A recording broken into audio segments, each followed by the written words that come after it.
Hi everyone, welcome back to Ashu creations. ಇವತ್ತು ನಾನು ಎಲ್ಲರಿಗೂ ಫೇವ್ರೆಟ್ ಡಿಶ್ ಅಂದರೆ ಪುಳಿಯೋಗರೆನ ಮಾಡ್ತಾ ಇದ್ದೀನಿ. ಅಂಗಡಿಲಿ ಸಿಗೋ ಪೌಡರ್ಗಿಂತ ಮನೇಲಿ ಸಖತ್ತಾಗಿ ಮಾಡ್ಬೋದು. ಸೊ ಅದನ್ನು ನಾನು ಇವತ್ತು ತೋರಿಸ್ತಾ ಇದ್ದೀನಿ. ಹೇಗೆ ಮಾಡೋದು ಅಂದರೆ, ಒಂದು 2 ಕಪ್ಸ್ ಹುಣಸೆ ಹಣ್ಣನ್ನು ನೀವು ರಾತ್ರಿನೇ ನೆನೆಸಿಟ್ಕೊಬೇಕಾಗತ್ತೆ. 2 ಕಪ್ ಹುಣಸೆಹಣ್ಣಿಗೆ ನಾವು 4 ಕಪ್ ನೀರು ಹಾಕಿ ನೆನೆಸಿಟ್ಕೊಬೇಕಾಗತ್ತೆ. ಅದನ್ನು ನೀವು ಒಂದು ಹಾಫ್ ಆನ್ ಅವರ್ ಅಷ್ಟು ಕುದಿಸ್ಬೇಕಾಗತ್ತೆ. ಕುದ್ದು ಗಟ್ಟಿ ಮಾಡ್ಕೋಬೇಕಾಗತ್ತೆ, ಪೇಸ್ಟ್ ಟೈಪು. ಇದನ್ನು ಕುದಿಯೋದಕ್ಕೆ ಇಟ್ಟಿದ್ದೀನಿ. ಸೈಡಿಗೆ ನಾವು ಡ್ರೈ ರೋಸ್ಟ್ ಮಾಡ್ಕೊಳ್ಳೋಣ ಇಂಗ್ರೀಡಿಯೆಂಟ್ಸ್ನ. ಫಸ್ಟ್ 1 ಸ್ಪೂನ್ ಎಣ್ಣೆ ಹಾಕ್ಕೊಂಡು ನಾನು ಮೆಂತ್ಯನ ಫ್ರೈ ಮಾಡ್ಕೊತೀನಿ. 1.5 ಕಪ್ ಅಷ್ಟು ಮೆಂತ್ಯನ ಕಾಳು ತೊಗೊಂಡಿದ್ದೀನಿ. ಇದನ್ನು ಸ್ವಲ್ಪ ಒಂದು 5 ಮಿನಿಟ್ಸ್ ಅಷ್ಟು ನಾನು ಫ್ರೈ ಮಾಡ್ಕೊತೀನಿ. ಈ ವಿಡಿಯೋ ನೋಡ್ತಿರೋರು ಸಬ್ಸ್ಕ್ರೈಬ್ ಮಾಡೋದನ್ನು ಮಾತ್ರ ಮರಿಬೇಡಿ. ಪುಳಿಯೋಗರೆ ಗೊಜ್ಜನ್ನ ಆಲ್ಮೋಸ್ಟ್ 1 ಮಂತಿಗಿಂತ ಜಾಸ್ತಿನೇ ಇಟ್ಕೊಬೋದು ಫ್ರಿಜ್ಜಲ್ಲಿ ಇಟ್ಕೊಂಡ್ರೆ. ಮೇಲ್ಕೋಟೆಲಿ ಪುಳಿಯೋಗರೆ ಕೊಡ್ತಾರಲ್ಲ, ಸೇಮ್ ಅದೇ ಟೇಸ್ಟ್ ಇರುತ್ತೆ ಇದೂ ಕೂಡ. ಸೊ ಇದಾದ ನಂತರ ನಾನು ಪೆಪ್ಪರ್ನ ಫ್ರೈ ಮಾಡ್ಕೊತೀನಿ. 1.5 ಸ್ಪೂನು ಮತ್ತು 1.5 ಸ್ಪೂನಷ್ಟು ಜೀರಿಗೆನ ಹಾಕ್ಕೊತಾ ಇದ್ದೀನಿ. ಒಟ್ಟಿಗೆ ಫ್ರೈ ಮಾಡ್ಕೊತೀನಿ. ಇದನ್ನು ಡ್ರೈ ರೋಸ್ಟ್ ಮಾಡ್ಕೊತೀನಿ. ಒಂದು 2 to 3 ಮಿನಿಟ್ಸ್ ಅದು ಚಿಟಪಟ ಅಂದ ತಕ್ಷಣ ನೀವು ತೆಗೆದು ಒಂದು ಪ್ಲೇಟಿಗೆ ಹಾಕ್ಕೊಳ್ಳಿ. ಇದು ನೋಡೋದಕ್ಕೆ ಕಷ್ಟ ಇರ್ಬೋದು, ಬಟ್ ಒಂದ್ಸತಿ ಮಾಡಿ ಇಟ್ಕೊಂಡ್ರೆ ನೀವು ತುಂಬ ದಿನ ತಿನ್ಬೋದು. ಇದನ್ನು ಪುಳಿಯೋಗರೆ ಗೊಜ್ಜನ್ನು ಬಿಸಿ ಅನ್ನ ಮಾಡ್ಕೊಂಡ್ರೆ ಸಾಕು ಇದಕ್ಕೆ. ಸೊ ಎಲ್ಲರಿಗೂ ಇಷ್ಟ ಆಗುತ್ತೆ ಇದು. ಸೊ ಇದು ಆಗಿದೆ, ಇದು ಸೈಡಲ್ಲಿ ಇಟ್ಕೊತಾ ಇದ್ದೀನಿ. ಇದಾದ ನಂತರ ನಾನು ಧನಿಯಾ ಕಾಳು ತೊಗೊತಾ ಇದ್ದೀನಿ. 2 to 3 ಸ್ಪೂನ್, 1/2 ಕಪ್ ಅಷ್ಟು ತೊಗೊಳ್ಳಿ ಸಾಕು.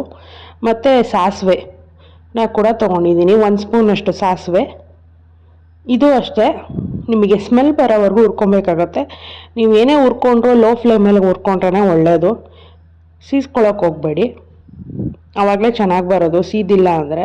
ಇದು ಸ್ವಲ್ಪ ಹೊತ್ತು ಹುರಿದ ನಂತರ ಒಂದು 1/2 ಕಪ್ ಕರಿಬೇವನ್ನ ಹಾಕ್ಕೊತಾ ಇದ್ದೀನಿ. ಕರಿಬೇವನ್ನ ಇದನ್ನ ಇಳಿಸೋ ಟೈಮಿಗೆ ನೀವು ಹಾಕ್ಕೊಂಡ್ರೆ ಸಾಕು. ಸೊ ಇದನ್ನು ಚೆನ್ನಾಗಿ ಸ್ಮೆಲ್ ಬರೋವರೆಗೂ ಹುರ್ಕೊಳ್ಳಿ. ನಿಮಗೆಲ್ಲ ಸೇರಿ ಒಂದು 1/2 ಆನ್ ಅವರ್ ಅಷ್ಟರಲ್ಲಿ ಈ ಗೊಜ್ಜನ್ನು ನೀವು ರೆಡಿ ಮಾಡ್ಕೋಬಹುದು. ಸೊ ಇದಾಗಿದೆ. ಇದಾದ ನಂತರ ನಾನು ಮತ್ತೆ ಇದನ್ನೆಲ್ಲ ಪ್ಲೇಟಿಗೆ ಟ್ರಾನ್ಸ್ಫರ್ ಮಾಡ್ಕೊತಾ ಇದ್ದೀನಿ. ಮತ್ತು ಈ ಕಪ್ಪು ಎಳ್ಳು ಬರುತ್ತೆ ಗೊತ್ತಾ, ಇದನ್ನು ಒಂದು 2 ಸ್ಪೂನಷ್ಟು ಹಾಕ್ಕೊಳ್ಳಿ. ಇದನ್ನು ನೀವು ಸ್ವಲ್ಪ ಸ್ವಲ್ಪ ಹಾಕ್ಕೊಬೇಕಾಗತ್ತೆ. ಹಾಗಾಗಿ ನಾನು ಒಟ್ಟಿಗೆ ಹುರ್ಕೊತಾ ಇದ್ದೀನಿ. ಜಾಸ್ತಿ ಏನು ಹುರ್ಕೊಂಬೇಡಿ, ಕಹಿ ಬಂದ್ಬಿಡುತ್ತೆ. ಒಂದು ಸ್ವಲ್ಪ ಹುರ್ಕೊಂಡ್ರೆ ಸಾಕು. ನಾನು 15ರಿಂದ 20 ಒಣಮೆಣ್ಸಿನ್ಕಾಯಿನ ತೊಗೊಂಡಿದ್ದೀನಿ. ಸೊ ಎಲ್ಲ ಸಪ್ರೇಟಾಗಿ ಹುರ್ಕೊಂಡ್ರೆ ನಿಮಗೆ ಒಳ್ಳೆಯದು, ಒಟ್ಟಿಗೆ ಹುರ್ಕೊಳಕ್ಕೆ ಹೋಗ್ಬೇಡಿ. ಸೊ ಇದೊಂದು 10 ಬ್ಯಾಡಗೆ ಮೆಣಸಿನ್ಕಾಯಿ, ಇನ್ನೊಂದು 10 ಸೇಲಂ ಮೆಣಸಿನ್ಕಾಯಿ ತೊಗೊಂಡಿದ್ದೀನಿ ಖಾರಕ್ಕೋಸ್ಕರ, ಬ್ಯಾಡಗೆ ಮೆಣಸಿನ್ಕಾಯಿ ಕಲರ್ಗೋಸ್ಕರ. ಇದು ಹುರ್ಕೊಂಡ ತಕ್ಷಣ ಇದನ್ನು ಒಂದು ಪ್ಲೇಟಿಗೆ ಟ್ರಾನ್ಸ್ಫರ್ ಮಾಡ್ಕೊಳ್ಳಿ. ಎಲ್ಲ ಹಾರ್ಲಿಕ್ಕೆ ಬಿಡಿ ಇವಾಗ. ಸೊ ಇಲ್ಲಿ ನೋಡಿ, ಇಲ್ಲಿ ಹುಣಸೆಹಣ್ಣು ಪೇಸ್ಟು ಕುದೀತಾ ಇದೆ, ಹಾಗೆ ಸೈಡಲ್ಲಿ ನೋಡ್ಕೊಳ್ಳಿ. ಇದು ಒಂದು ಅರ್ಧಕ್ಕೆ ನಾವೇನು ಇಟ್ಟಿರ್ತೀವೋ ಅದು ಅರ್ಧಕ್ಕೆ ಬರಬೇಕು. ಸೊ ಮತ್ತು ಇವಾಗ ನಾನು ಒಂದು 1/2 ಕಪ್ಪು ಕೊಬ್ಬರಿನ ತೊಗೊಂಡಿದ್ದೀನಿ. ಇದನ್ನು 2 ಮಿನಿಟ್ಸ್ ಹುರ್ಕೊಂಡ್ರೆ ಸಾಕು. ಈ ಕೊಬ್ಬರಿ ತುರಿ ನಾನು 1/2 ಕಪ್ಪು ಸ್ವಲ್ಪ ಹುರ್ಕೊತಾ ಇದ್ದೀನಿ, ಇನ್ನೊಂದು 1/2 ಕಪ್ಪು ನಾನು ಅನ್ನದ ಜೊತೆ ಮಿಕ್ಸ್ ಮಾಡ್ಕೊತಾ ಇದ್ದೀನಿ. ಸೊ ಟೋಟಲ್ 1 ಕಪ್ ಬೇಕಾಗುತ್ತೆ. ಇವಾಗ ಹುಣಸೆ ಹಣ್ಣಿನ ರಸಕ್ಕೆ ಒಂದು 1/2 ಕಪ್ಪು ನಾನು ಬೆಲ್ಲನ ಹಾಕ್ತಾ ಇದ್ದೀನಿ. ಬೆಲ್ಲ ಹಾಕಿ ಸ್ವಲ್ಪ 1 ಸ್ಪೂನ್ ಸಾಲ್ಟ್ ಹಾಕ್ತಾ ಇದ್ದೀನಿ. ಸಾಲ್ಟ್ ಹಾಕ್ಬಿಟ್ಟು ಚೆನ್ನಾಗಿ ಮಿಕ್ಸ್ ಮಾಡ್ತೀನಿ. ಬೆಲ್ಲ ಕರಗೋವರೆಗೂ ಸ್ವಲ್ಪ ನೋಡ್ಕೊಳ್ಳಿ, ಸೀದೋಗುತ್ತೆ ಇಲ್ಲಾಂದರೆ. ನೋಡಿ, 1 ಸ್ಪೂನ್ ಸಾಲ್ಟ್ ಹಾಕ್ತಾ ಇದ್ದೀನಿ. ನೋಡಿ, ಇದು ಆಲ್ಮೋಸ್ಟ್ ಅರ್ಧ ಫುಲ್ ಇತ್ತು, ಅರ್ಧಕ್ಕೆ ಬಂದಿದೆ. ಸೊ ಬೆಲ್ಲ ಹಾಕಿದ ತಕ್ಷಣ ಸ್ವಲ್ಪ ಗಟ್ಟಿ ಆಗೋದಕ್ಕೆ ಸ್ಟಾರ್ಟ್ ಆಗುತ್ತೆ. ಇದು ಈ ಕಡೆ ಸೈಡಲ್ಲಿ ಹಂಗೆ ಕುದೀತಾ ಇರಲಿ, ಲೋ ಫ್ಲೇಮೆಲ್ಲ ಇಟ್ಟಿರಿ, ಚೆನ್ನಾಗಿ ಕುದಿಯುತ್ತೆ. ನಾನು ಏನು ಇಂಗ್ರೀಡಿಯೆಂಟ್ಸ್ನ ಹುರ್ಕೊಂಡಿದ್ದೀನಿ, ನಾನು ಅದನ್ನು ರುಬ್ಕೊತಾ ಇದ್ದೀನಿ. ಪೌಡರ್ ಮಾಡ್ಕೊತೀನಿ. ರಫಾಗಿ ಮಾಡ್ಕೊಂಡ್ರೆ ಸಾಕು, ತುಂಬ ನುಣ್ಣಗೇನು ಮಾಡ್ಕೊಳಕ್ಕೆ ಹೋಗ್ಬೇಡಿ. ಆರಿದ್ರೆ ನಿಮಗೆ ಚೆನ್ನಾಗಿ ಬರುತ್ತೆ. ನೋಡಿ, ಈ ಥರ ರಫಾಗಿ ಮಾಡ್ಕೊಳ್ಳಿ. ನೀವು ದೊಡ್ಡ ಜಾರ್ ತೊಗೊಂಡು ಹಾಕ್ಕೊಂಡ್ರೆ ಒಳ್ಳೆಯದು. ನಾನು ಚಿಕ್ಕದು ತೊಗೊಂಡಿದ್ದೀನಿ, ಅದಕ್ಕೆ 2 ಟೈಮ್ ಹಾಕ್ಕೊತಾ ಇದ್ದೀನಿ. ಇದಾದ ನಂತರ ಸ್ವಲ್ಪ ಹುರಿದಿಟ್ಕೊಂಡಿರ್ತೀರಲ್ಲ ಕಪ್ಪು ಎಳ್ಳು, ಅದನ್ನು ಹಾಕ್ಕೊಳ್ಳಿ. ಎಳ್ಳನ್ನ ನಾವು 3 ಟೈಮ್ ಯೂಸ್ ಮಾಡ್ತಾ ಇದ್ದೀನಿ. ಸೊ ಹಾಗಾಗಿ ಸ್ವಲ್ಪ ಹಾಕ್ಕೊಂಡು ಇನ್ನು ಸ್ವಲ್ಪ ಹಾಗೆ ಇಟ್ಕೊಳ್ಳಿ. ಇದು ಸೀದೋಗಿದ್ರೆ ಕಹಿ ಬರುತ್ತೆ ಗೊಜ್ಜು, ಸೊ ಸೀಸ್ಕೊಳಕ್ಕೆ ಹೋಗ್ಬೇಡಿ. ಸೊ ಇದಾದ ನಂತರ ಒಂದು ಹಾಫ್ ಕಪ್ ಏನು ಹುರ್ಕೊಂಡಿರ್ತೀರ ಕೊಬ್ಬರಿನ ನಾನು ಹಾಕ್ಕೊತಾ ಇದ್ದೀನಿ. ಒಂದು ಹಾಫ್ ಕಪ್ ಹಾಗೆ ಇಟ್ಕೊಳ್ಳಿ, ಲಾಸ್ಟಲ್ಲಿ ಅನ್ನೋ ಜೊತೆ ಮಿಕ್ಸ್ ಮಾಡ್ಕೋಬೇಕಾಗುತ್ತೆ ಅದನ್ನು. ಸೊ ಇದಕ್ಕೆ ನಾನು 1 ಸ್ಪೂನ್ ಸಾಲ್ಟನ್ನು ಹಾಕ್ಕೊತಾ ಇದ್ದೀನಿ, ಒಂದು ಸ್ವಲ್ಪ ಅರಶಿನ ಪುಡಿನ ಹಾಕ್ಕೊತಾ ಇದ್ದೀನಿ, ಮತ್ತು ಹಿಂಗೆ ಹಾಕ್ಕೊತಾ ಇದ್ದೀನಿ, ಒಂದು ಅರ್ಧ ಸ್ಪೂನಷ್ಟು ಹಿಂಗೆ ಹಾಕ್ಕೊಳ್ಳಿ. ಇದನ್ನ ಹಾಕ್ಕೊಂಡು ಪುಡಿ ಮಾಡ್ಕೊಳ್ಳಿ. ಸೊ ಈ ಥರ ಇದ್ದರೆ ಸಾಕು. ಸೊ ಇದು ಕುದ್ದಿದೆ, ಅರ್ಧದಷ್ಟು ಆಗಿದೆ. ಇದಕ್ಕೆ ಆ ಪೌಡರ್ನ ಮಿಕ್ಸ್ ಮಾಡ್ಕೊಳ್ಳಿ. ಸೊ ಗಂಟೆನು ಬರಲ್ಲ, ಸೊ ಯಾಕಂದರೆ ಎಲ್ಲ ಚೆನ್ನಾಗಿ ಹುರ್ಕೊಂಡಿರ್ತೀರಲ್ಲ, ಅದಕ್ಕೆ ಗಂಟೆನು ಬರಲ್ಲ. ಇದನ್ನು ಚೆನ್ನಾಗಿ ಮಿಕ್ಸ್ ಮಾಡ್ಕೊಳ್ಳಿ. ನೀವು ಗಟ್ಟಿ ಪಾತ್ರೆ ತೊಗೊಂಡಿದ್ರೆ ಸ್ವಲ್ಪ ಮೀಡಿಯಮ್ ಫ್ಲೇಮಲ್ಲೇ ಮಾಡ್ಕೊಳ್ಳಿ, ಇಲ್ಲ ಸೀದೋಗೋ ಚಾನ್ಸಸ್ ಇರುತ್ತೆ. ಸೊ ಮಿಕ್ಸ್ ಮಾಡಿ ಚೆನ್ನಾಗಿ. ಸಾಲ್ಟನ್ನು ಕೂಡ ಅಷ್ಟೇ, ನಿಮಗೆ ಎಷ್ಟು ಬೇಕಷ್ಟು ಸಾಲ್ಟನ್ನು ಹಾಕೋಬೋದು. ಇಲ್ಲಾಂದರೆ ನೀವು ಅನ್ನಕ್ಕೆ ಸಾಲ್ಟ್ ಹಾಕೋದಾದರೆ ಅನ್ನಕ್ಕೆ ಹಾಕೋ ಟೈಮಲ್ಲೇ ಹಾಕೋಬೋದು. ಸೊ ಇವಾಗ ನಾನು ಕಪ್ಪೆಳ್ಳನ್ನು ಇನ್ನೊಂದು ಸ್ವಲ್ಪ ಹಾಕ್ಕೊತಾ ಇದ್ದೀನಿ. ಇದಕ್ಕೆ ಹಾಕ್ಕೊಂಡು ಮತ್ತೆ ಮಿಕ್ಸ್ ಮಾಡ್ಕೊತಾ ಇದ್ದೀನಿ. ಇದನ್ನು ಹೀಗೆ ಒಂದು 10 to 15 ಮಿನಿಟ್ಸು ಸ್ವಲ್ಪ ಫ್ರೈ ಮಾಡ್ಕೊಳ್ಳಿ. ಸೊ ಇದಾದ ನಂತರ ಇದನ್ನು ಆಫ್ ಮಾಡಿ ಇಟ್ಕೊಳ್ಳಿ ಸೈಡಲ್ಲಿ. ಸೊ ನಾನು ಇದಕ್ಕೆ ಒಗ್ಗರಣೆನ ಹಾಕ್ಕೊತಾ ಇದ್ದೀನಿ. ಇದಕ್ಕೆ ಒಂದು ಹಾಫ್ ಕಪ್ ಅಷ್ಟು ನೀವು ಎಣ್ಣೆನ ಹಾಕ್ಕೊಬೇಕಾಗತ್ತೆ.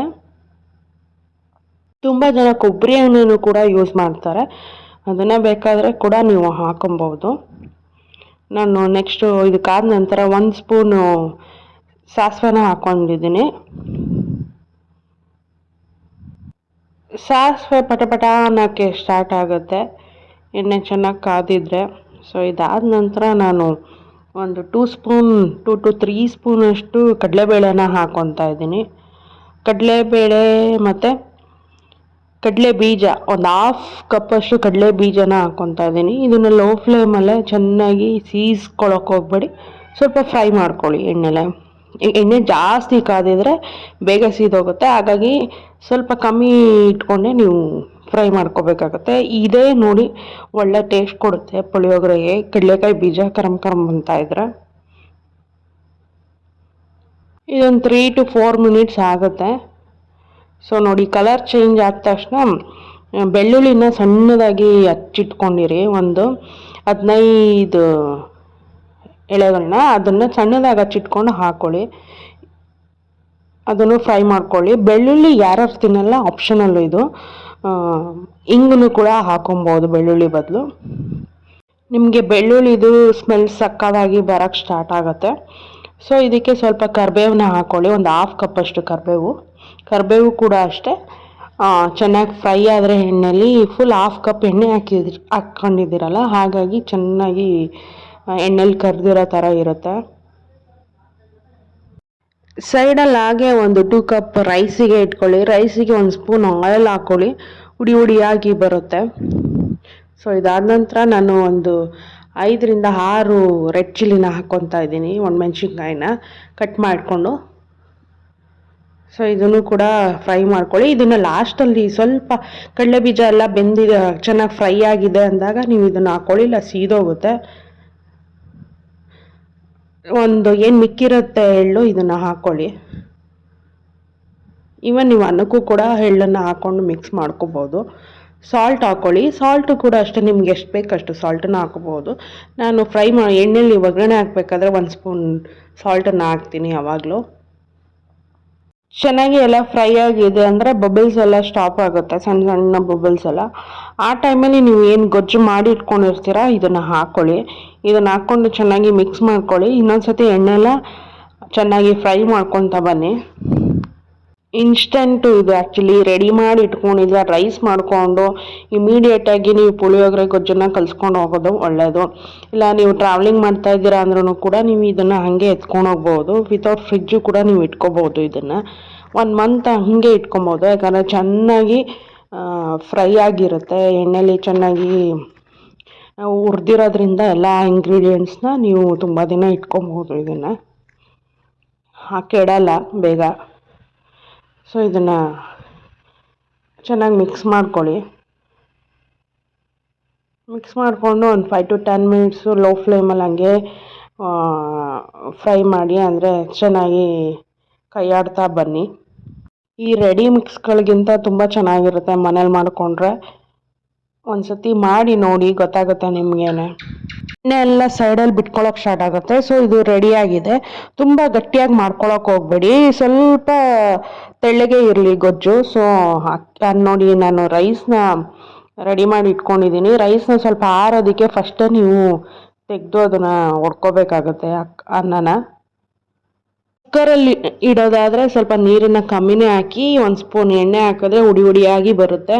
ನೀವು ಹಾಗೆ ಇಡೋದಾದರೆ ಸ್ವಲ್ಪ ನೀರನ್ನು ಜಾಸ್ತಿನೇ ಇಡಬೇಕಾಗತ್ತೆ. ನಾನು ಕೊತ್ತಂಬರಿ ಸೊಪ್ಪನ್ನು ಆ್ಯಡ್ ಮಾಡ್ಕೊತಾ ಇದ್ದೀನಿ ಫಸ್ಟೇ, ಯಾಕಂದರೆ ಅನ್ನದ ಜೊತೆ ಮಿಕ್ಸ್ ಆದರೆ ಸ್ವಲ್ಪ ಗಟ್ಟಿ ಆಗಲ್ಲ, ಅನ್ನ ಮುದ್ದೆ ಮುದ್ದೆ ಆಗಲ್ಲ. ಕೊಬ್ಬರಿ ಹಾಕ್ಕೊತಾ ಇದ್ದೀನಿ ನಾನು, ಒಂದು 1/2 ಕಪ್ ಅಷ್ಟು. ಪೌಡರ್ ಕೂಡ ಸೈಡಲ್ಲಿ ಇಟ್ಕೊಂಡಿದ್ರೆ ನೀವು 1 ಸ್ಪೂನ್ ಪೌಡರ್ನ ಕೂಡ ಹಾಕ್ಕೊಂಡು ಮಿಕ್ಸ್ ಮಾಡ್ಕೊಬೋದು. ಕಲರ್ ಚೆನ್ನಾಗಿ ಬರುತ್ತೆ ಪೌಡರ್ ಹಾಕ್ಕೊಂಡ್ರೆ. ನೋಡಿ, ನಾನು ಗೊಜ್ಜನ್ನು ಈಗ ಹಾಕ್ಕೊಂಡು ಮಿಕ್ಸ್ ಮಾಡ್ಕೊತಿದ್ದೀನಿ. ಈ ಟೈಮಲ್ಲಿ ನೀವು 1 ಸ್ಪೂನ್ ಶುಗರ್ನ ಕೂಡ ಹಾಕ್ಕೋಬೋದು. ಅದು ಕೂಡ ಒಳ್ಳೆ ಟೇಸ್ಟ್ ಕೊಡುತ್ತೆ, ಕಲರ್ ಕೊಡುತ್ತೆ. ನೀವು ಪೌಡರ್ ಹಾಕ್ಕೊಂಡು ಮಿಕ್ಸ್ ಮಾಡಿಕೊಂಡ್ರೆ ಅನ್ನ ಉಡಿ ಉಡಿಯಾಗಿ ಬರುತ್ತೆ. ಹಾಗಾಗಿ ನಾನು ಅನ್ನ ಆಲ್ರೆಡಿ ಉಡಿ ಉಡಿಯಾಗಿರೋದ್ರಿಂದ ನಾನು ಪೌಡರ್ನ ಹಾಕ್ಕೊತಾ ಇಲ್ಲ ಇಲ್ಲಿ. ಸೊ ಏನು ಗೊಜ್ಜಿದೆ ಅದನ್ನೇ ಹಾಕ್ಕೊಂಡು ಮಿಕ್ಸ್ ಮಾಡ್ಕೊತಾ ಇದ್ದೀನಿ. ನೋಡಿ ಕಲರ್ ಎಷ್ಟು ಚೆನ್ನಾಗಿ ಹೊಂದುತ್ತಾ ಇದೆ. 2 ಕಪ್ಸ್ ರೈಸಿಗೆ 1-1.5 ಸ್ಪೂನು ಈ ಗೊಜ್ಜು ಸಾಕು. ತುಂಬ ಗಟ್ಟಿ ಮಾಡಿಕೊಂಡ್ರೆ ಗೊಜ್ಜು ಕಲಸೋದು ಕಷ್ಟ. ಸೊ ಮೀಡಿಯಮ್ ಆಗೇ ಇರಲಿ, ನೀವು ಇಮಿಡಿಯೇಟ್ ಕಲಿಸ್ಕೊಂಬಿಡ್ಬೋದು. ಕೊಬ್ಬರಿನೂ ನೀವು ಮತ್ತು ಶುಗರ್ ಹಾಕ್ಕೊಂಡ್ರೆ ನಿಮಗೆ ಇನ್ನೂ ಟೇಸ್ಟು ಚೆನ್ನಾಗಿ ಬರುತ್ತೆ. ಬರೀ ಗೊಜ್ಜನ್ನ ಹಾಕ್ಕೊಂಡು ಕಲಿಸ್ಕೊಳೋದಕ್ಕಿಂತ ನೀವು ಮನೇಲಿ ಮಾಡ್ಕೊಳೋದಾದರೆ ನೀವು ಕೊಬ್ಬರಿ, ಕೊತ್ತಂಬರಿ ಸೊಪ್ಪು ಎಲ್ಲ ಉದುರಿಸ್ಕೋಬೋದು. ಹೊರಗಡೆ ನೀವೆಲ್ಲಾದರೂ ಟ್ರಾವೆಲಿಂಗಿಗೆ ತೊಗೊಳ್ತಾ ಇದ್ದೀರಾ ಅಂದರೆ ಪರವಾಗಿಲ್ಲ, ಹಾಗೆ ಮಾಡ್ಕೊಳ್ಳಿ, ಅದು ಚೆನ್ನಾಗಿರುತ್ತೆ. ಮೇಲ್ಕೋಟೆ ಟೈಪ್ ಪುಳಿಯೋಗರೆ ರೆಡಿಯಾಗಿದೆ. Thanks for watching my video. Next ವಿಡಿಯೋದಲ್ಲಿ ಸಿಗೋಣ. ಅಂಟಿಲ್ ದೆನ್ ಟೇಕ್ ಕೇರ್, ಬಾಯ್.